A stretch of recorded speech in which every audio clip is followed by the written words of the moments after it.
ये है Gayatri media group और आप देख रहे हैं ताज न्यूज, आईना सच का। नमस्कार, ताज न्यूज के इस बुलेटिन में स्वागत है आपका। मैं हूं आपके साथ मीनू सिंह और आइए खबरों की शुरुआत करते हैं सुर्खियों के साथ। पेशी पर आए शैलेंद्र अग्रवाल के साथ पीड़ितों ने की मारपीट, पुलिस द्वारा वीआईपी ट्रीटमेंट दिए जाने से फूटा गुस्सा। बरहन के गोला गांव में सोते समय पिता पुत्र पर हुआ कातिलाना हमला, पिता की मौके पर ही मौत, पुत्र की हालत गंभीर, आरोपी फरार।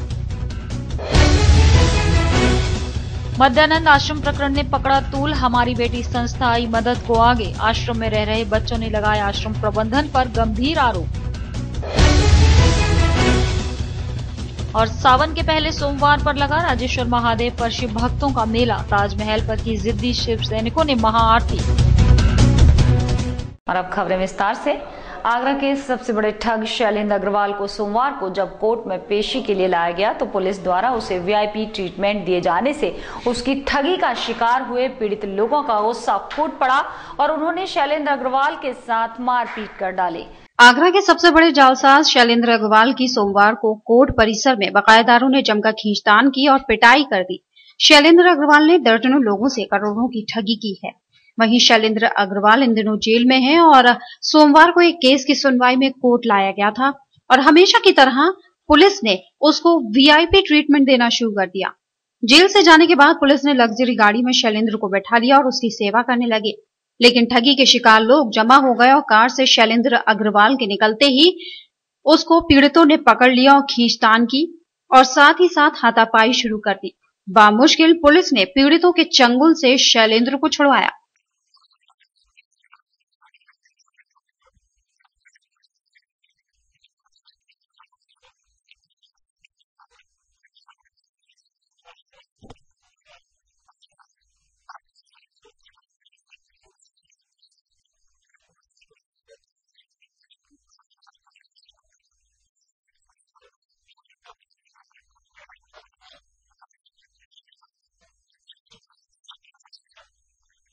ताजनगरी आगरा के थाना बरहन स्थित गोला गांव में एक शराबी ने सोते समय पिता पुत्र पर कातिलाना हमला कर दिया, जिसमें पिता की मौत हो गई और पुत्र गंभीर रूप से घायल हुआ, जिसे इलाज के लिए आगरा के एसएन अस्पताल में भर्ती कराया गया है। इस घटना को अंजाम देकर शराबी फरार हो गया, जिसकी तलाश में पुलिस ने शुरू कर दी है। दरअसल ये घटना थाना बरहन के गांव गोला की है। प्रातः सुबह नवाब सिंह और उसका बेटा सुरेंद्र घर के बाहर सो रहे थे कि गांव के ही दबंग जवाहर सिंह ने शराब के नशे में उन पर कातिलाना हमला कर दिया। जवाहर के पास एक नुकीली लकड़ी थी, जिससे पिता पुत्र पर सोते समय ताबड़तोड़ प्रहार किए। सुरेंद्र की नुकीली लकड़ी से आंखें फोड़ दी और जैसे ही चीख पुकार मची, आनंद फानंद में लोग एकत्रित हो गए। जवाहर अपने को घिरा देख वहां से फरार हो गया। दोनों को इलाज के लिए आगरा लाया गया, जहां नवाब सिंह को डॉक्टर्स ने मृत घोषित कर दिया। वहीं सुरेंद्र की हालत नाजुक बनी हुई है। ग्रामीणों का कहना है कि जवाहर सिंह दबंग किस्म का व्यक्ति है और दिन दहाड़े गाँव में किसी के भी साथ मारपीट और महिलाओं के साथ छेड़छाड़ करता है, जिसकी शिकायत पूर्व में कई बार पुलिस से की, लेकिन उस पर कोई कार्रवाई नहीं हुई, जिससे दिन प्रतिदिन उसके हौसले बुलंद होते गए और उसने आज इस घटना को अंजाम दिया। ये थाना बरहन क्षेत्र में गांव पड़ता है गोबल, वहाँ पर ये एक व्यक्ति है नवाब सिंह और उनका बेटे ये अपने घर के बाहर सो रहे थे। गांव का ही एक व्यक्ति जवाहर, अब उसकी क्या मानसिक स्थिति खराब है या शराब के नशे में था, अभी कहना मुश्किल है, बाद में हम लोग जांच के बाद बता पाएंगे। उसने बिना किसी बड़ी वजह के उन पर डंडे से उन पर प्रहार किया दोनों को, और उनको घायल अवस्था में यहाँ अस्पताल लाया गया, जहाँ नवाब सिंह जो पिता है उनकी मृत्यु हो गई है और पुत्र उसका भी इलाज करवाया जाता है। फिलहाल पुलिस द्वारा इस पूरे मामले में घटना का जिम्मेदार शराब के नशे में होना बताया जा रहा है, लेकिन ये तो जवाहर के पकड़ने के बाद ही तय होगा कि आखिर जवाहर ने इस घटना को अंजाम क्यों दिया। आगरा में एक अनाथ आश्रम में एक अनाथ छात्र के साथ जमकर मारपीट हुई, जिसकी हालत गंभीर बनी हुई है, जिसे आगरा के ही एक निजी अस्पताल में भर्ती कराया गया है। छात्र की पिटाई का आरोप उसी आश्रम के मंत्री और उसके बेटे पर लगा है। इस घटना के बाद आश्रम में रह रहे लड़के और लड़कियों ने आश्रम पदाधिकारियों पर गंभीर आरोप लगाए हैं कि आश्रम की तरफ से लड़कियों पर दबाव बनाया जा रहा है कि या तो वो शादी कर लें, अन्यथा आश्रम से बाहर जाने के लिए तैयार रहें। फिलहाल प्रबंधन की तरफ से उल्टा छात्रों के ऊपर ही मुकदमा दर्ज करा दिया गया है। दरअसल ये पूरा मामला थाना इत्मादौला इलाके में स्थित मध्यानंद आश्रम का है। इस आश्रम में अनाथ बच्चों को रखा जाता है। आश्रम के आकाश नाम के एक छात्र के साथ मारपीट की गई, जिसे आगरा के एक निजी अस्पताल में भर्ती कराया गया। आरोप लगा इसी आश्रम के मंत्री ज्ञान प्रकाश गुप्ता और उनके बेटे पर। जब इस पूरे मामले की जानकारी करने आश्रम के अन्य बच्चों से बातचीत करने पहुंचे तो मामला बेहद चौंकाने वाला निकला। इस आश्रम में नियम के अनुसार 18 साल तक ही अनाथ बच्चों को रखा जाता है, लेकिन आश्रम में 30 साल तक के लड़के और लड़कियां थे। जब उनसे आकाश के पीटे जाने की बात की गई तो उन्होंने बताया कि एक छोटे से बच्चे ने आकाश की शिकायत की थी कि आकाश उसे टीवी नहीं देखने दे रहा। इसी बात को लेकर मंत्री और उसके बेटे ने बड़े ही बेरहमी से आकाश को पीटा, जिससे उसकी हालत बिगड़ गई। इस आश्रम की यही हालात नहीं, जो लड़कियां अंदर हैं, उन्होंने प्रबंधन पर गंभीर आरोप लगाए हैं कि आश्रम की तरफ से उन पर अनावश्यक शादी के लिए दबाव बनाया जाता है। नहीं करने पर बाहर का रास्ता दिखाने की बात की जाती है, जबकि जो लड़के अंदर रहती हैं वो अभी इसलिए शादी नहीं करना चाहती कि वो अभी पढ़ाई कर रही हैं। यही नहीं, आश्रम के नाम काफी चंदा आता है, जिससे अनाथ बच्चों की पढ़ाई व खाना मिल सके।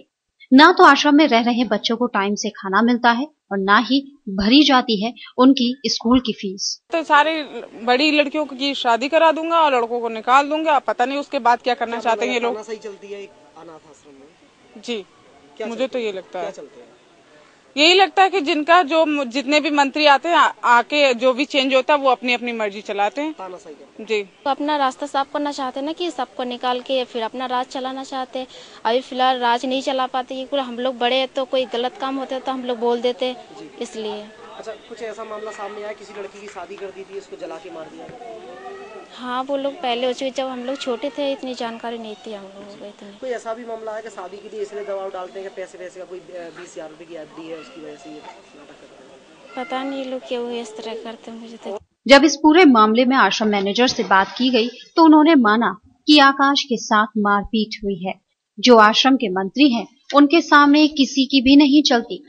इससे साफ जाहिर होता है कि आश्रम में मंत्री ज्ञान प्रकाश गुप्ता की दबंगई किस तरह से चलती है। मुझे 1-1.5 महीना हुआ है, ठीक है ना सर। और ये तो उनको मालूम, सेक्रेटरी है, मंत्री जी उनको पता। आप अहम पोस्ट पे हो यहाँ पर, आप मैनेजर हो यहाँ के। जी हाँ जी, आपको जानकारी होनी चाहिए। होनी चाहिए। 18 साल आपको मालूम है, 18 साल तक के बच्चे नहीं रहते। बच्चे काफी बड़े बड़े। क्या लालच है आपको जिससे आप अंदर रख रहे हो उनको? नहीं, लालच तो ये तो मंत्री लोग, मैं बताता रहा हूँ ना, अभी 1.5 महीना मुझे हुआ है। इसके बाद मुझे मालूम नहीं है। अभी तो मैं अपना काम जो पेंडिंग पड़ा हुआ उसे मैं कर रहा हूँ। क्या आप बच्चों से बात नहीं करते? नहीं, लड़कों बच्चों से करता हूँ, लड़कियों से करता हूँ।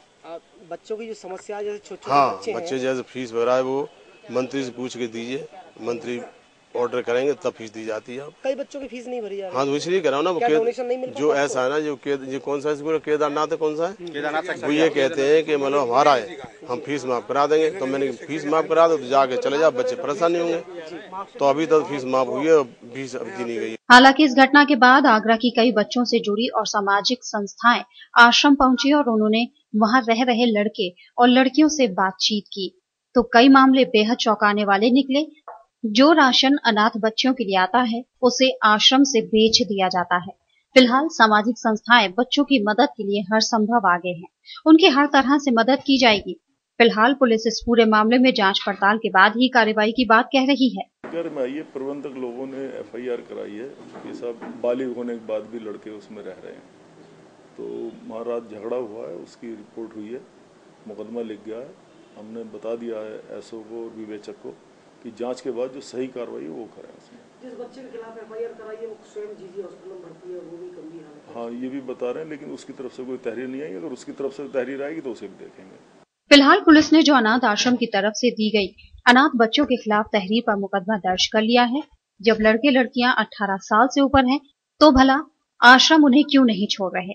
लेकिन सवाल यह है कि एक बच्चे की पिटाई के बाद ही आश्रम प्रबंधन को आश्रम छोड़ने की याद क्यों आई, पहले अनाथ बच्चों के खिलाफ मुकदमा दर्ज क्यों नहीं कराया।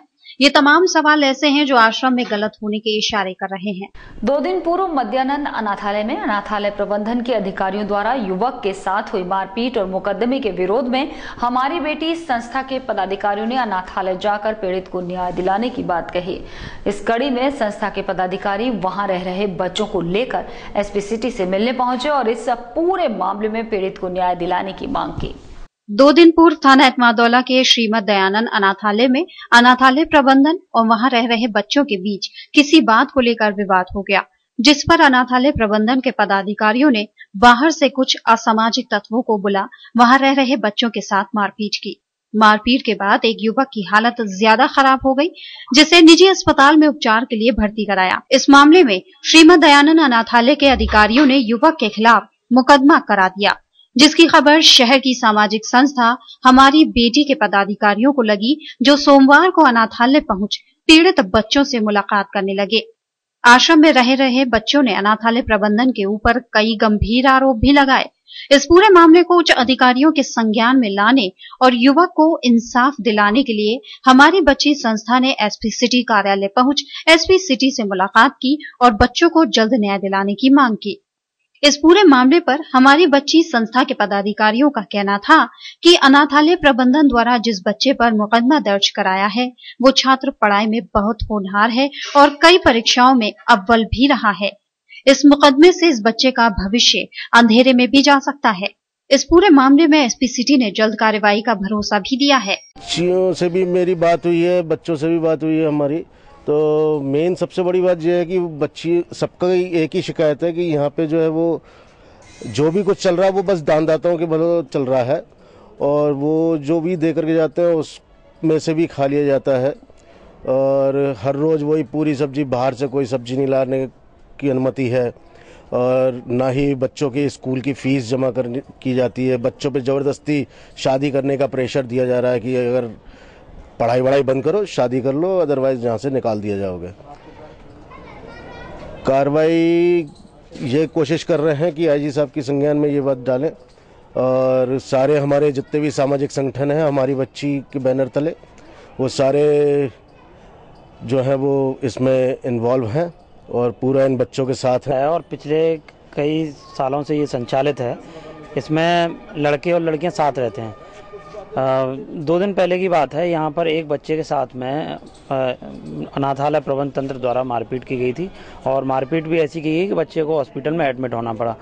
बच्चे को कल ही छुट्टी मिली है, लेकिन सबसे बड़ी दुखद बात यह है कि अनाथालय प्रबंध तंत्र ने जिन बच्चों की पिटाई की है उन्हीं बच्चों पर मुकदमा भी लगा दिया है और ये बच्चे काफ़ी होनहार हैं और इन पर जो मुकदमा लगाए गए हैं उनसे इन बच्चों का पूरा भविष्य खराब हो जाएगा। और देखने में ये आया है यहाँ पर कि 18 साल से अधिक उम्र के बच्चे भी यहाँ पर रहते हैं और छोटे बच्चे भी साथ में रहते हैं।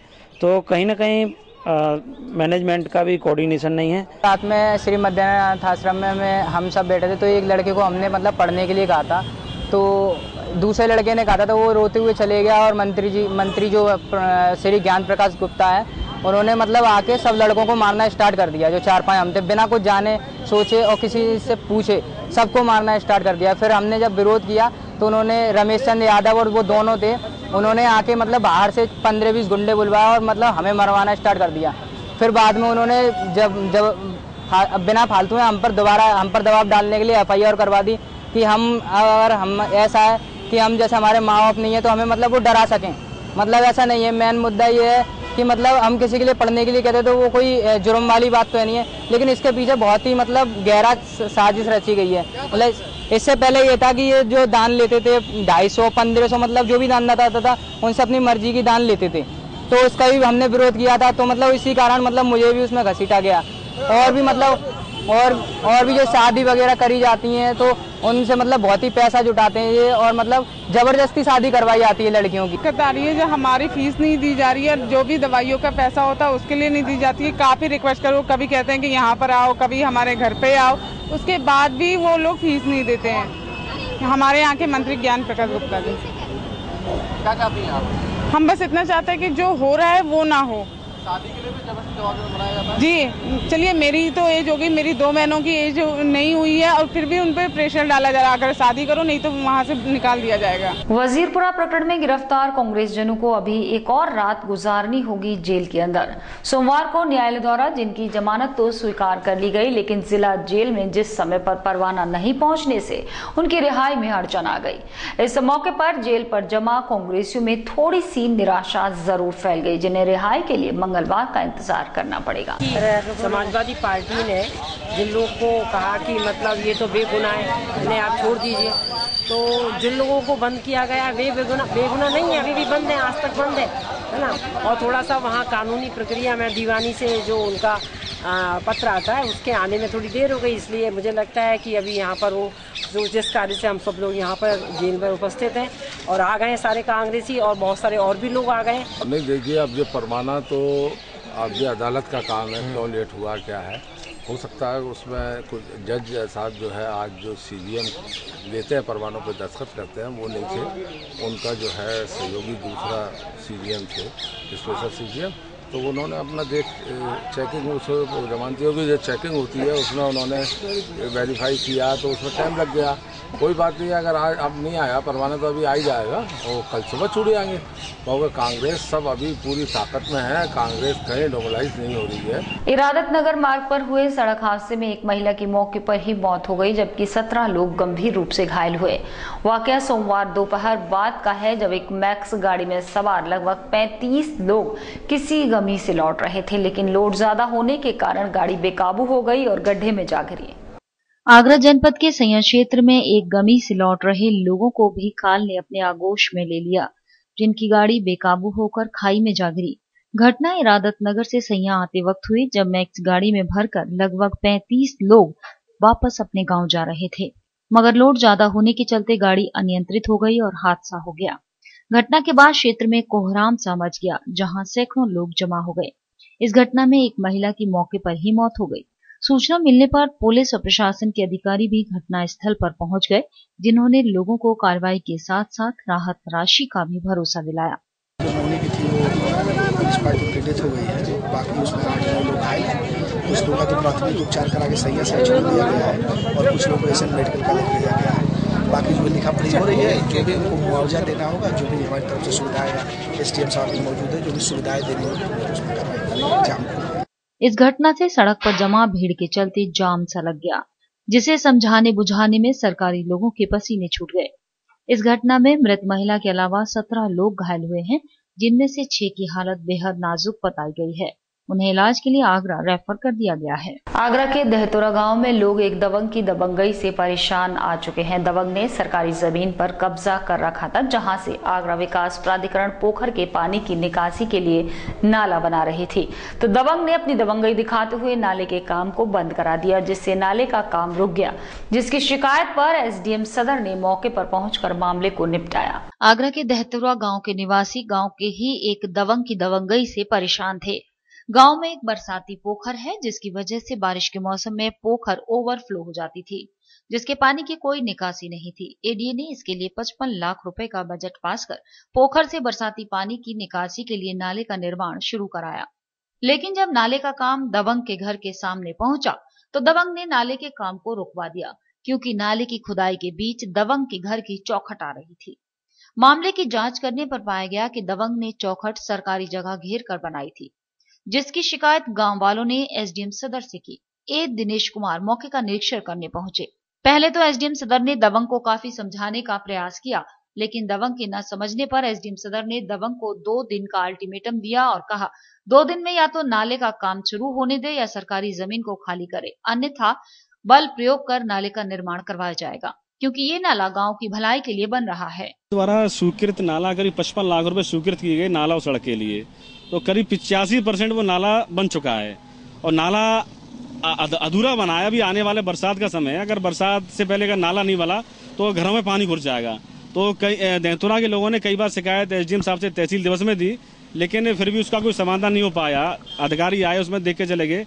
मैंने पुनः आज SDM साहब को बुलाया, SDM साहब ने मौके का निरीक्षण किया और उन्होंने तत्काल ही उसका 2 दिन का अल्टीमेट दिया। अगर 2 दिन में समाधान नहीं किया तो JCB लाके उसको तुरंत तोड़ दिया। तालाब से ये बड़ा नाला के लिए एक और नाला बना रहे, इसी पे कुछ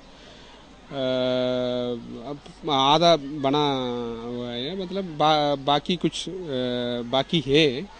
इसी पे 1-2 लोगों को परेशान करेंगे, इसी 2 दिन के अंतर्गत स्टार्ट आउट करेंगे। क्या कुछ अल्टीमेटम दिया आपने वहाँ? 2 दिन का अल्टीमेटम दे दिया, फिर बाद में इसी के अंदर संबंधित इंजीनियर और ये ADA से इसका वार्ता करने के लिए बोला था। 2 दिन के बाद में फिर शुरू करने पड़ेगा काम। फिलहाल तो एसडीएम सदर ने दबंग को 2 दिन का अल्टीमेटम दे दिया है कि नाला निर्माण कार्य को पूरा होने दिया जाए और सरकारी जमीन खाली की जाए, नहीं तो मजबूरन बल प्रयोग कर निर्माण कार्य होगा। अब देखने वाली बात यह है कि क्या दबंग एडीएम सदर के अल्टीमेटम को मानकर निर्माण कार्य पूरा होने देता है या फिर मजबूरन एसडीएम सदर को बल प्रयोग कर इस विकास कार्य को पूरा करवाना पड़ेगा। अब इस मामले में क्या कुछ कार्रवाई होती है, इसका पता तो आने वाले 2 दिन के बाद ही लगेगा। आगरा की सूरत बदलने को लेकर चलाए जा रहे अतिक्रमण अभियान से सुभाष बाजार और जामा मस्जिद के व्यापारियों की नींदें उड़ गई हैं। अतिक्रमण अभियान से भयभीत व्यापारियों ने नगर आयुक्त से मुलाकात कर रहम की गुहार लगाई, जबकि नगर आयुक्त का तर्क था कि दुकानें नाले पर बनी है और नाले को अतिक्रमण मुक्त करना ही निगम की मंशा है। हालांकि नगर आयुक्त ने निगम अधिकारियों से सर्वे कराने का आश्वासन भी दे दिया है। शहर का अतिक्रमण अभियान अतिक्रमणकारियों पर कहर बनकर टूट रहा है, जिसके चलते अन्य अतिक्रमणकारी भी दहशत में आ गए हैं।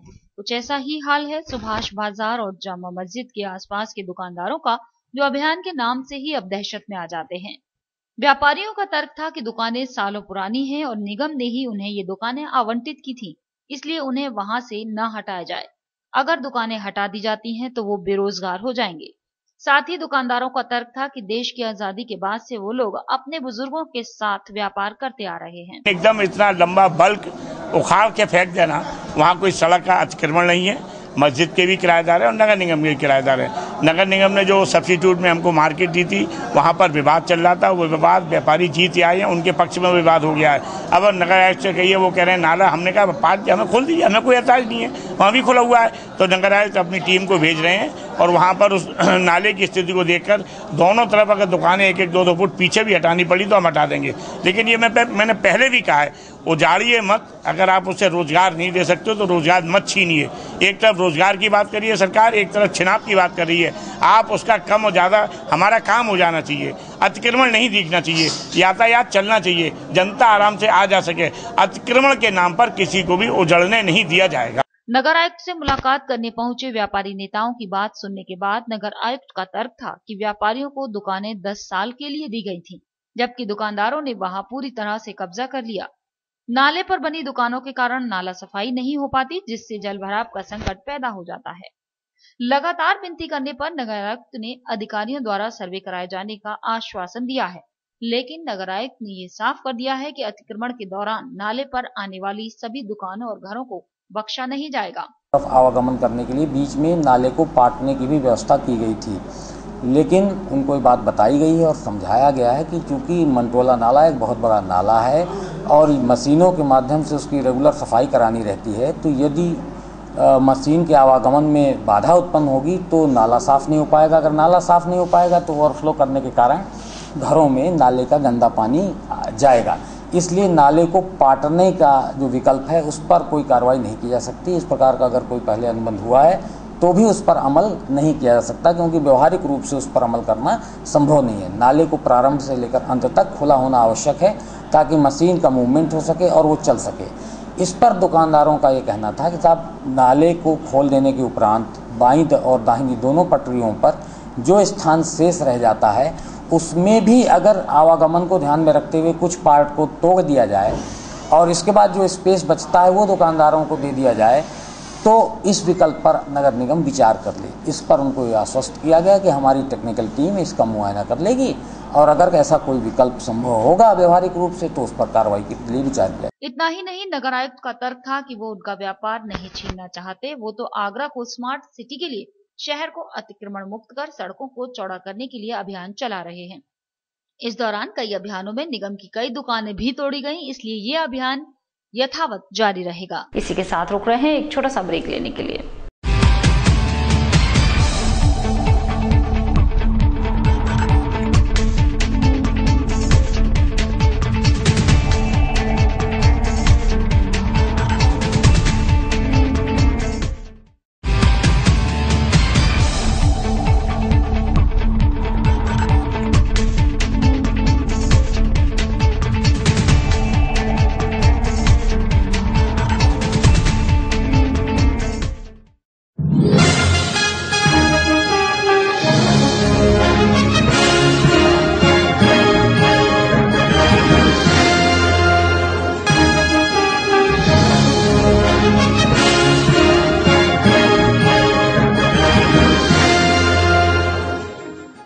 ज्वेलरी मिलने का विश्वसनीय स्थान। हमारे यहाँ आपको gold, hallmark certificate gold jewellery नए कलेक्शन के साथ उपलब्ध मिलेगी। संपर्क करें Shri Balaji jewellers, Fortune Tower near Kargil petrol pump, Agra. Phone number 9719 333 563 और 9759 333 992। श्री बालाजी ज्वेलरी, दुल्हन की jewellery, AD jewellery, artificial bangles, chain व सभी प्रकार के सेट्स यहाँ पर उपलब्ध है। तो तुरंत संपर्क करें 21 सुपर बाजार, कारगिल पेट्रोल पंप के पीछे, आगरा। फोन नंबर 9358464218 और 88659 11110।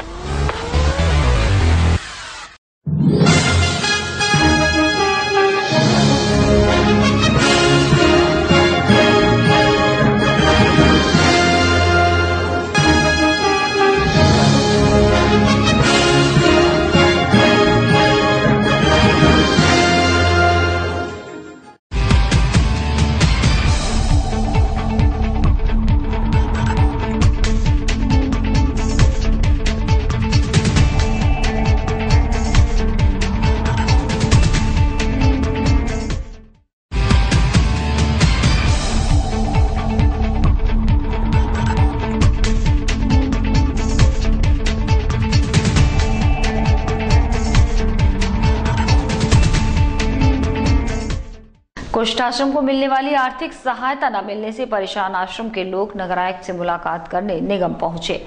पीड़ितों का कहना था कि इस बार उन्हें अनुदान नहीं मिला, जिससे आश्रम की हालत खराब हो रही है, जिस पर नगर आयुक्त ने प्रस्ताव पास होते ही अनुदान दिए जाने का आश्वासन दिया और जल्द भुगतान की बात कही।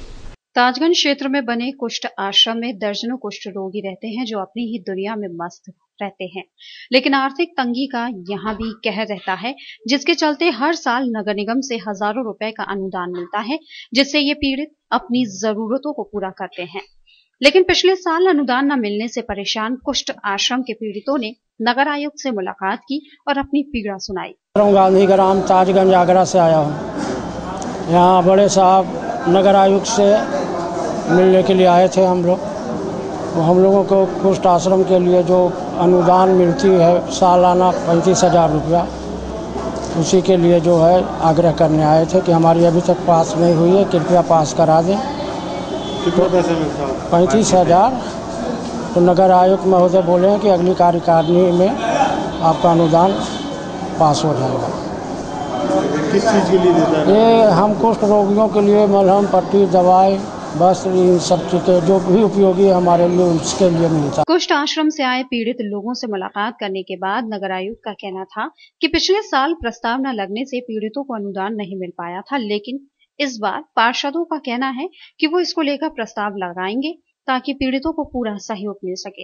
निगम बोर्ड के द्वारा बहुत सारी स्वयंसेवी संस्थाओं को और समाज के कमजोर वर्गों को मेले और तीज त्योहारों को अनुदान के रूप में कुछ सहायता राशि उपलब्ध कराई जाती है। उस क्रम में कुछ आश्रम के लोग आज संपर्क करने के लिए आए थे कि उनको विगत वर्षों तक ये मिलता रहा है, इस वर्ष नहीं मिला है। उनको बताया गया है कि अगली सदन में कार्यकारिणी के समक्ष अगर इस तरह का कोई प्रस्ताव आएगा तो विचार करने के उपरांत कार्यकारिणी के द्वारा विचार किया जाएगा, उसके उपरांत जो निर्णय होगा उसके अनुरूप कार्रवाई कर दी जाएगी। पीड़ित पार्षद और नगर आयुक्त का आश्वासन मिलने के बाद उम्मीद की आस लेकर वहां से चले गए। सावन मास के पहले सोमवार पर शहर के प्राचीनतम राजेश्वर मंदिर पर शिव भक्तों का मेला लगा। इस ऐतिहासिक मेले में लाखों की तादाद में शिव भक्त भोले बाबा के दर्शन करते नजर आए। पूरा मंदिर परिसर बम भोले की आवाज से गूंजता रहा।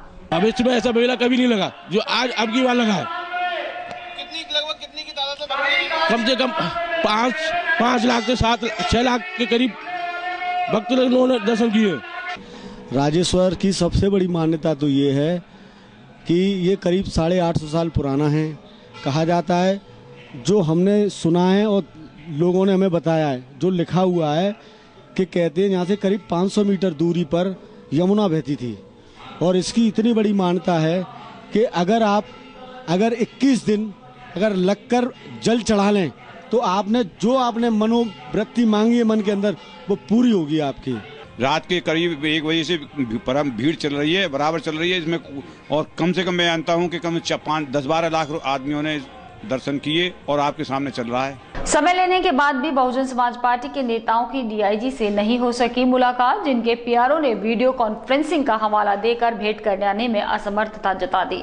पुलिस प्रशासन के इस रवैये पर बसपाइयों में खासी नाराजगी है, जिन्होंने विधायकों के प्रोटोकॉल का भी पालन नहीं करने के लिए खाकी को खूब आड़े हाथों लिया। बहुजन समाज पार्टी के नेताओं का प्रतिनिधि मंडल अपने निर्धारित समय से डीआईजी से मिलने पहुंचा, जहां काफी देर इंतजार के बाद भी उनको मुलाकात के लिए जब नहीं बुलवाया गया तो इससे नीलेखेमे के सिपह सालारों का धीरज जवाब दे गया। तो बसपा नेताओं ने पीआरओ सुलभ शरण से जब इस बारे में बातचीत की तो उन्होंने वीडियो कॉन्फ्रेंसिंग का हवाला देकर असमर्थता जता दी और किसी और दिन आने की बात कही, जिस पर बसपाइयों का पारा चढ़ गया। उन्होंने डीआईजी के ऑफिस स्टाफ से इस रवैये पर भारी नाराजगी जताई। पीआरओ साहब से कहा तो उन्होंने कहा कि साहब उन्हीं को ज्ञापन देना।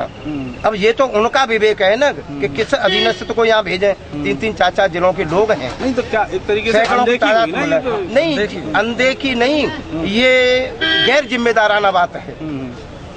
टाइम देने के बाद में अधिकारी नहीं मिले तो गैर जिम्मेदाराना बात है। जो व्यवस्था सपा की चल रही है उसके तहत ये भी कि कोई भी अधिकारी चाहे छोटा है चाहे बड़ा है वो समस्या का समाधान करना ही नहीं चाहता। जनता लुट रही है, पिट रही है, ठुक रही है, चोरी डकैती बलात्कार हो रहे होते नहीं।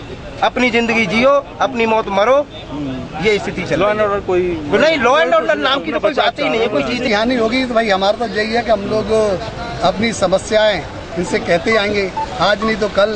क्योंकि हमने इससे पहले एक शिकायत खीरागढ़ विधानसभा की करी थी तो उसमें कुछ एक्शन हुआ था, कुछ उनको जो फरियादी थे उनको कुछ न्याय मिला। तो ऐसा हमें लगता है कि जो एक साथ इनको न्याय नहीं मिलेगा, धीरे धीरे हम लोग इनको कुरेदते रहेंगे, जब जाके कहीं एक एक करके ये लोग इनको न्याय देंगे। अन्यथा इनसे न्याय की हमें कोई उम्मीद नहीं है। आज भी इन लोगों ने हम लोगों को एक ज्ञापन के लिए हमें टाइम दिया था 12 बजे का, मगर ज्ञापन इन लोगों ने नहीं लिया क्योंकि इनके पीआरओ महोदय ने हमें बताया कि प्रदेश की एक प्रेस कॉन्फ्रेंस चल रही है जिसमें हमारे प्रमुख सचिव वगैरह सब बैठे हुए हैं। और तो अगर वीडियो कॉन्फ्रेंस अगर इसी वीडियो कॉन्फ्रेंस की इन्हें जानकारी थी तो आज का हमें समय नहीं दे। कुछ नेताओं ने तो इस पर बड़ी तीखी प्रतिक्रिया दी और इसे अधिकारियों की सफाई मानसिकता करार देने से भी परहेज नहीं किया। समाजवादी पार्टी की जो सरकार है उसमें जो अधिकारीगण है वो सभी जो है अनुशासनहीनता की बिल्कुल पराकाष्ठा पार कर रहे हैं और कोई भी चिंता की बात को सुनने के लिए तैयार नहीं है। इसलिए जो है आने वाले समय में जनता इस सरकार को सबक सिखा देगी। गंभीर है, इनको प्रतिनिधि हमारे आए, विधायक आए, इनको मिलना चाहिए। और मैं तो कहूँगा कि पुलिस प्रशासन के लिए अगर डीआई साहब नहीं थी तो उनको अपना प्रतिनिधि बना के कप्तान को भेजना चाहिए था, एसपी सिटी को भेजना चाहिए और उनको मिलना चाहिए। लेकिन अगर ये नहीं मिल रहे हैं तो ये पुलिस प्रशासन की बहुत बड़ी एक कमजोरी है, ठीक है ना। इससे जनता में मैसेज गलत जाएगा और आने वाला जो समय है 2017 का, जब यहाँ 2017 का चुनाव होगा तो ये जिले की जनता, ये प्रदेश की जनता बीएसपी को वोट करेगी। इस दौरान उनके साथ आए पीड़ितों ने मीडिया के सामने अपनी पीड़ा बताई। इनका कहना था कि जब नेताओं और विधायकों तक से पुलिस के लोग मिलने में दिलचस्पी नहीं दिखा रहे तो आम आदमी की क्या सुनवाई होगी। इस दौरान पार्टी के कई विधायक, पदाधिकारी और कार्यकर्ता मौजूद रहे जो निराश होकर वहां से वापस लौटे। कुलसचिव के दफ्तर के बाहर धरना दे रहे आम आदमी पार्टी के कार्यकर्ताओं को पुलिस के दखल के चलते वहां से उठना पड़ा, जिन्हें धारा 144 लागू होने की बात कहकर पुलिस ने हटवा दिया। खाकी की इस कार्रवाई से नाराज आप कार्यकर्ता आप थाना हरिपर्वत में ही धरने पर बैठ गए हैं। आपको बताते चलें कि आप कार्यकर्ता केंद्रीय राज्य मंत्री डॉक्टर रामशंकर कठेरिया की खिलाफत में धरने पर बैठे हैं। आगरा विश्वविद्यालय में छात्रों को डिग्री प्राप्त करने के साथ साथ कई मामलों में आ रही समस्याओं और केंद्रीय मंत्री डॉक्टर रामशंकर कठेरिया की फर्जी नियुक्ति पर कार्रवाई की मांग को लेकर आम आदमी पार्टी के कार्यकर्ता विश्वविद्यालय परिसर में कुलसचिव के दफ्तर के बाहर धरना प्रदर्शन कर रहे थे। आम आदमी पार्टी के कार्यकर्ताओं का धरना खत्म कराने सोमवार को थाना हरिपर्वत पुलिस पहुंची, जिसने धरना दे रहे आप पदाधिकारियों को धारा 144 के अंतर्गत धरना खत्म करने की चेतावनी दी। धरना न खत्म करने की मांग पर अड़े आम आदमी पार्टी के पदाधिकारी की पुलिस से तीखी नोकझोंक भी हुई। बाद में पुलिस ने कार्रवाई करते हुए आप नेताओं को थाने ले आई, जहां आप कार्यकर्ता थाना परिसर में ही धरने पर बैठ गए। प्रदर्शन कर रहे आप नेताओं ने केंद्रीय राज्य मंत्री रामशंकर कठेरिया पर कई आरोप लगाए। साथ ही आप नेताओं ने मंत्री कठेरिया के निवास का मुद्दा उठाते हुए कहा कि मंत्री ने अपने पद का दुरुपयोग करते हुए खंडारी परिसर में बने निवास पर अवैध कब्जा किया है। प्रदर्शन कर रहे आम आदमी पार्टी के पदाधिकारियों ने ये साफ कर दिया है कि जब तक इन मामलों में कोई कार्रवाई नहीं होगी तब तक उनका धरना लगातार चलता रहेगा। चल रहा है कि जब छात्रों का जो है विश्वविद्यालय गलती करता है और उसके बाद उसमें जानबूझ करके एक अक्षर जो है या तो पिताजी का एक अक्षर या मात्रा गायब कर दी जाती है कंप्यूटर के माध्यम से, और या जो है छात्र की एक मात्रा गायब कर दी जाती है। जब दोबारा उसे सही कराने आता है तो उसको जो है 200 रुपए सरकारी खजाने में जमा करो और 2 महीने के चक्कर लगाओ, 20 राउंड लगाने के बाद में, और भ्रष्टाचार के कम से कम 10,000 रुपए दो। और ये रामशंकर कठेरिया का जो आवास है फर्जी तरीके से जब मंत्री बन गए हो, दिल्ली में आवास उनका मिला हुआ है, तो क्यों नहीं वहां से खाली कर रहे हैं। और जो है उनकी नियुक्ति फर्जी है प्रोफेसर के लिए, क्योंकि इतने नंबरों पर प्रोफेसर की नियुक्ति संभव नहीं थी। और पिछले जो है गवर्नर साहब का आदेश है, पिछले गवर्नर जो है जोशी साहब का आदेश है कि जो है इनको जो है नियुक्ति फर्जी है, लेकिन उसके बाद भी उसके बदले में सरकार ने ये षड्यंत्र के तहत मतलब जो है गवर्नर को बदला और जो है मौजूदा गवर्नर इस कार्रवाई पे ध्यान नहीं दे रहे हैं। ये मांग जो है आम आदमी पार्टी पूरी जिला इकाई की है। कटेरिया की फर्जी नियुक्ति है, मगर विश्वविद्यालय प्रशासन ने हमें कोई जवाब नहीं दिया। कटेरिया जी 2009 से लेकर 2014 तक सांसद बने आगरा के, और उन्होंने दोनों पदों पर सैलरी उठाई, जबकि संविधान के अनुसार एक व्यक्ति एक पद पर रहता है, मगर विश्वविद्यालय प्रशासन ने अभी तक कोई जवाब नहीं दिया। उन्होंने खंडारी कैंपस में अवैध कब्जा कर रखा है, उस पर भी विश्वविद्यालय प्रशासन का कोई ध्यान नहीं है। हम लोगों ने 1 तारीख से अनिश्चितकालीन धरना डॉक्टर रामशंकर कटेरिया की फर्जी नियुक्ति के संबंध में हम लोगों ने दिया था, मगर आज 3 तारीख को विश्वविद्यालय प्रशासन ने जो हमारे ऊपर जो तहरीर दी है झूठी, और पुलिस द्वारा हम लोगों को गिरफ्तार किया जा रहा है, तो विश्वविद्यालय प्रशासन को हम लोग चेतावनी देना चाहते हैं, अगर जो भी उन पर कानून प्रक्रिया अपनाना चाहते हैं अपनाने। आम आदमी पार्टी का एक कार्यकर्ता डरेगा नहीं, हम गिरफ्तारी भी देंगे और फिर भी हम धरने पे बैठे। खबरों का सफर अभी और भी है, लेकिन वक्त तो चला है एक छोटा सा ब्रेक और लेने का।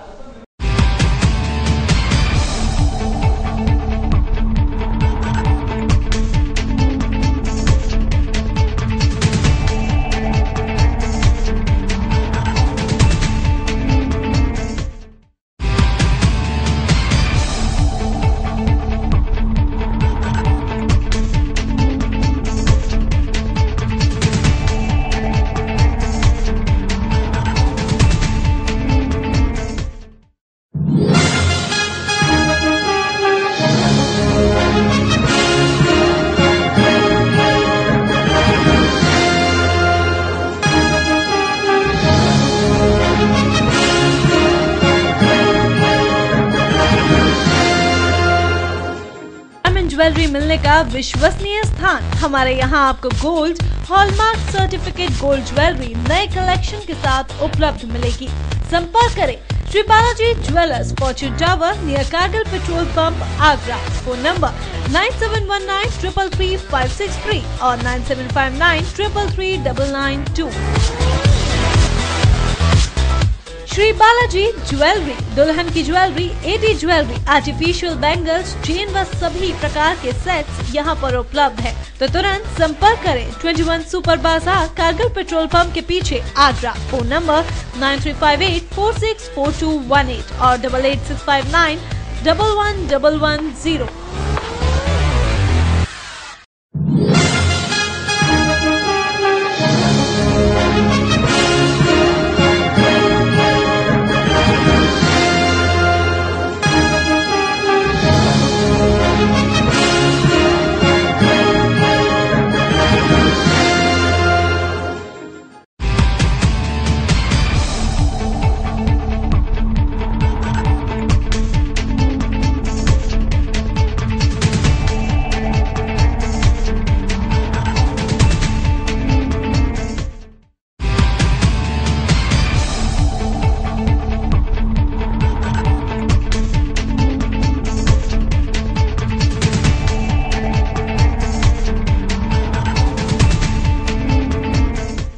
के बाद अगली खबर। थाना इत्माद-दौला के नराई क्षेत्र में फर्जीवाड़े के चलते दर्जनों लोगों के घरों पर करा लिए गए बैनामे।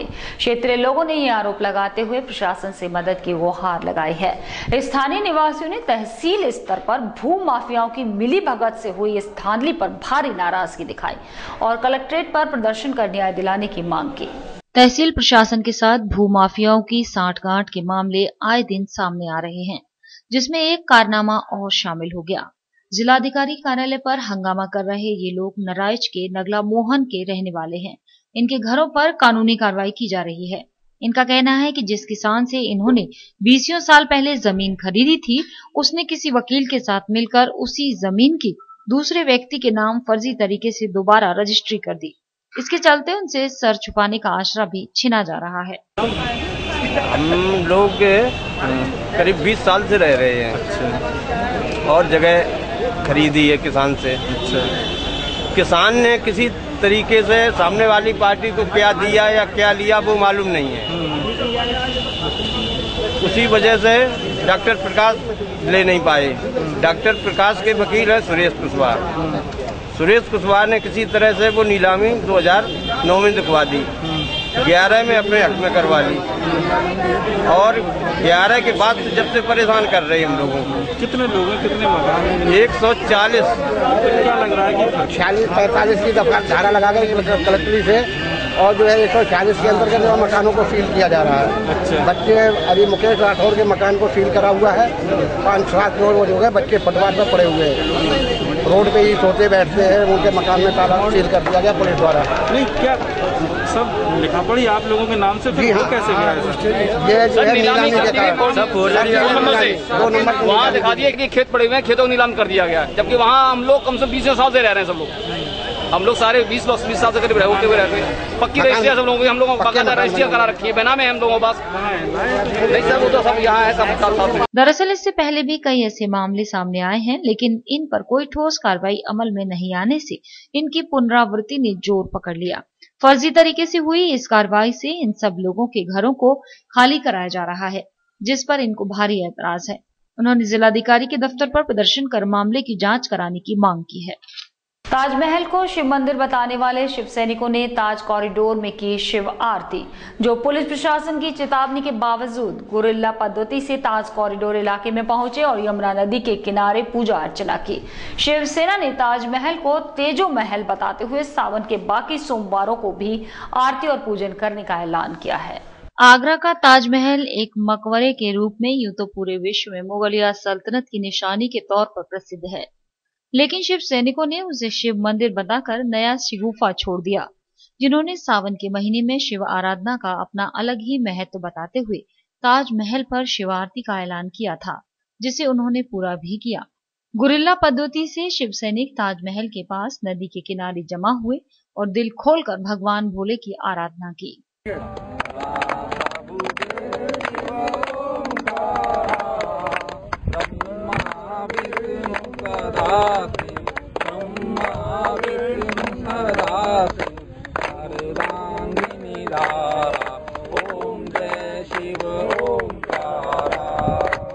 दरअसल शिव सैनिकों का कहना है कि ताजमहल कोई मकबरा नहीं बल्कि भगवान शिव का तेजो महल है। सारे अभिलेख सारे प्रमाण शिवसेना के पास उपलब्ध है।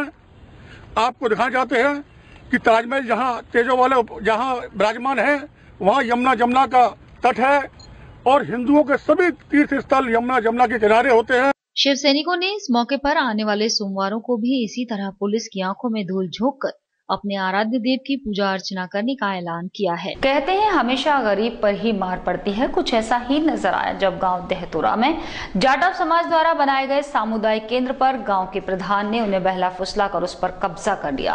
पहले प्रधान ने इन बेचारों को उनके हित में काम करने का आश्वासन दिया और अब इन्हीं गरीबों को ये प्रधान आंखें दिखा रहा है। गरीब और बेबस लोगों को गुमराह करना कोई मुश्किल काम नहीं, बस उनकी भलाई के लिए 2-4 झूठे वादे करें और वो गरीब आपके लिए अपनी जान तक देने को तैयार हो जाएं। फिर चाहे आप उनके जज्बातों से कितना भी खेलें, वो आवाज नहीं उठाते। लेकिन इस बार इन गरीब और बेबस लोगों ने आवाज उठाई है। मामला कुछ ऐसा है, देहतोरा गांव की जाटव बस्ती के रहने वाले लोगों को गांव के प्रधान ने झूठे सपने दिखा, उन्हें धोखा दिया।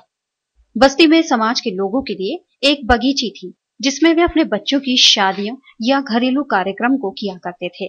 बाद में किसी दानी ने उस बगीची में कुछ कमरे बनवा दिए, जिससे कि शादी के कार्यक्रमों में लोगों को कुछ सहूलियत मिल जाती थी और गरीबों को किसी मैरिज होम या अन्य कार्यक्रम स्थल का खर्चा नहीं उठाना पड़ता था। गांव के प्रधान ने बस्ती के लोगों को बारात घर बनवाने का लालच दे एक निर्माण कार्य शुरू करवा दिया और कहा कि शादियों में आने वाली बारात की सहूलियत के लिए ये निर्माण कार्य करवाया जा रहा है।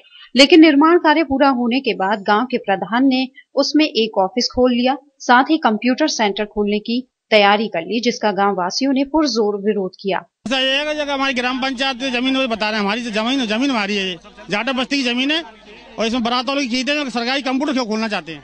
क्या कुछ खोल दिया है इसमें एसी लगे बारात करके और कंप्यूटर सेंटर खोलना चाहते हैं, गुमराह करके। गरीबों ने इसकी सूचना एसडीएम सदर को दी। सूचना पाकर खुद एसडीएम सदर मौके पर पहुंचे और मामले की पूरी जानकारी दी। मामले की जानकारी लेने के बाद एसडीएम सदर ने इस पूरे मामले की जांच के आदेश जारी कर दिए हैं। ग्राम पंचायत का निधि से बना दिया, मतलब ये लोगों बोल रहे इसी पूरा जाटा बस्ती है, इसी पे ये जमीन पे इन्होंने के बोल रहे, मतलब इसी चार्ज करके आवश्यक समाधान करने पड़ेगा। में एक जाटा बस्ती है, जाटा बस्ती में वहाँ एक पंचायती जमीन थी जहाँ के जाटों की बहन बेटियों की शादियाँ और जो भी छोटे मोटे प्रोग्राम करते थे वो लोग अपना आयोजन करते थे। वहाँ के जो प्रधान ने गुमराह करके बताया कि यहाँ आपका बारातगर बनना है, लेकिन वहाँ हकीकत में और ही कुछ निकला। तो ये लोग मेरे पास भी आए, मैंने एसडीएम साहब से उस काम को तुरंत रुकवाया और उसमें जो भी उचित कार्रवाई हो उनको न्याय मिलना चाहिए जाटा समाज को। अगर उनके बच्चों की उनकी जो भी आगे जो शादी संबंध होते हैं, जो भी छोटे मोटे प्रोग्राम होते हैं, अगर उनकी हक की बात है तो उनको उनका हक मिलना चाहिए। फिलहाल तो एसडीएम सदर ने इस मामले की जांच के आदेश जरूर जारी कर दिए हैं, पर अब देखने वाली बात यह है कि आने वाले समय में इन गरीबों को क्या इंसाफ मिल पाता है या नहीं। अमरपुरा क्षेत्र में नाले के कच्चे होने के चलते ये कच्चा नाला दलदल के रूप में बदल गया है। लगभग 3 सालों से इस नाले का यही हाल है। इसके कारण यह कई बार दुर्घटनाएं भी हो चुकी हैं, जिसका एसडीएम सदर ने निरीक्षण किया और समस्या के समाधान का आश्वासन दिया। ऐसा अमरपुरा बोदला बिस्पी रोड पर एक सदरमा नाला बना हुआ है और इसमें कई जानवर पहले मर चुके हैं और कई बच्चे भी इसमें गिर के घायल हो चुके हैं। तो ये बहुत ही गंभीर समस्या है अमरपुरा क्षेत्र की। इसके लिए मैं माननीय मुख्यमंत्री से भी मिला और उनको भी लेटर दिया। उसी लेटर के माध्यम से आज एसडीएम साहब आए और इस नाले का सर्वे किया गया है और हमें पूरी कोशिश और पूरा भरोसा है कि ये जो नाला है इसको पक्का करा जाए। बिचपुरी क्षेत्र स्थित ममता विहार का एसडीएम सदर ने दौरा किया। यहाँ की सड़कें बरसात में तालाब में तब्दील हो जाती हैं। इस समस्या के निस्तारण के लिए एसडीएम सदर ने दौरा करा और समस्या के समाधान की बात कही। ये गोरखपुरी कॉलोनी है, बाग वाले चौराहे से लेकर और बोस्टन पब्लिक स्कूल तक के लिए ये रास्ता है, चकमार्ग संख्या 293। इस पर लोगों का अतिक्रमण भी है और ये रास्ता करीब 5 साल से बेहाल पड़ा हुआ है। इसमें जलकुंभी है, तालाब की शकल ले चुका है। स्कूल की परीक्षा पास करने के बाद स्टूडेंट्स ने प्रोफेशनल कक्षाओं की तरफ अपना रुख दिखाया है। इसी के तहत आगरा कॉलेज के इंजीनियरिंग फैकल्टी में सत्र के पहले दिन ओरिएंटेशन का आयोजन किया गया, जिसमें छात्रों को कॉलेज के इतिहास और उनके पुराने सहपाठियों से मुलाकात कराई गई। बच्चे यहाँ पर जो आए हैं उनको जो उनकी जिज्ञासाएं थी उनको शांत किया गया, क्योंकि बच्चे जब बाहर से आते हैं, जब उनको लगता है नए एटमॉस्फेयर में हम जा रहे हैं, अपने पेरेंट्स से दूर होकर के जब आते हैं तो एक आत्मीय व्यवहार उनके साथ होना चाहिए। वो हम लोगों ने फैमिलिटी बच्चों के साथ प्रदर्शित की है और वो लगातार जुड़ी रहेगी। उनको हमने आश्वासन दिया है, उनकी हर परेशानी हम लोग साथ हैं। बस हमने उनसे गुजारिश की है कि डिसिप्लिन पहली चीज़ है, उसको बनाना आपका कर्तव्य, बाकी सब हमारा कार्य है। हमारे पास जो अभी तक सर्कुलर आया हुआ था वो ये आया था 31 तारीख तक वो जो है काउंसलिंग से रिपोर्टिंग वाले बच्चे आएंगे। उसके बाद एक नया सर्कुलर आया, 3 अगस्त तक बच्चे रिपोर्ट करेंगे। बच्चे हमारे यहाँ रिपोर्टिंग लगभग हो चुकी थी और प्रवेश प्रक्रिया तो भी चली रही है, लेकिन क्योंकि यूनिवर्सिटी का एक कैलेंडर आया हुआ था उसके हिसाब से सत्र हमको स्टार्ट करना था 1 अगस्त से। तो आज 3 तारीख थी तो बच्चों के रिपोर्टिंग भी अच्छी खासी हो रही थी, बच्चों का उत्साह भी था, तो इसलिए हमने बच्चों के लिए एक ओरिएंटेशन प्रोग्राम आयोजित किया। ओरिएंटेशन प्रोग्राम में हमने बच्चों को ये बताया, क्योंकि बच्चे 12th के होते हैं, उनको ये जानकारी नहीं होती है कि कॉलेज में जाके इंजीनियरिंग में जाके क्या क्या चीज़ों करनी होंगी, कैसे कैसे उन्हें करना होगा। तो वो सारी चीज़ें आज हमारे प्रिंसिपल साहब खुद यहाँ आए थे और उन्होंने बच्चों को ओरिएंटेशन प्रोग्राम सारी चीज़ें डिटेल में बताई, जिससे बच्चों की जिज्ञासा शांत हुई और बच्चों में काफ़ी उत्साह है इंजीनियरिंग की पढ़ाई को। आगरा विश्वविद्यालय की प्रवेश प्रक्रिया के बाद अब कॉलेजेस में कक्षाओं के प्रारंभ होने की शुरुआत हो गई है, जिसमें स्नातक प्रथम वर्ष के छात्रों की कक्षाएं शुरू हो चुकी हैं। स्नातक प्रथम वर्ष के लिए आगरा कॉलेज में प्रवेश प्रारंभ हो गए हैं। आगरा कॉलेज पहली बार प्रवेश परीक्षा के माध्यम से छात्रों को प्रवेश दे रहा है। बीते दिनों प्रवेश परीक्षाओं के परिणाम आने के बाद सभी कक्षाओं की कट ऑफ लिस्ट जारी कर दी गई। 7 अगस्त तक कॉलेज में प्रवेश लेने वाले छात्रों के साक्षात्कार लिए जाएंगे। जो हमारे कोर्सेज हैं उसमें प्रवेश प्रक्रिया भी आज प्रारंभ हो गई है। बीकॉम प्रथम वर्ष में आज प्रवेश प्रक्रिया कार्य चल रहा है। BSc maths group, BSc bio, BA boy girl सभी के एडमिशन की प्रक्रिया प्रारंभ हो गई है। बच्चे मेरिट लिस्ट को देख रहे हैं। आज देखने में आ रहा है काफ़ी बड़ी संख्या में बच्चों का टर्न अप हुआ है। और जो आगरा कॉलेज के लिए क्योंकि पहला क्षण है एंट्रेंस एग्जाम कराने का, प्रवेश करने का, उसमें उत्साह बच्चों को देखने को मिल रहा है। कॉलेज प्राचार्य मनोज रावत के मुताबिक प्रवेश प्रक्रिया को पूर्णतः पारदर्शी रखा गया है। एडमिशन टेस्ट में 33% से कम अंक हासिल करने वाले छात्र को किसी भी कीमत पर प्रवेश नहीं दिया जाएगा। अगस्त के द्वितीय सप्ताह से कॉलेज प्रशासन स्नातक प्रथम वर्ष के छात्रों की कक्षाएं प्रारंभ करने का मन बना रहा है। और इसी के साथ फिलहाल बुलेटिन में सिर्फ इतना ही। अगले बुलेटिन में कुछ और नई खबरों के साथ आपसे फिर होगी मुलाकात। जुड़े रहिए ताज न्यूज के साथ। नमस्कार।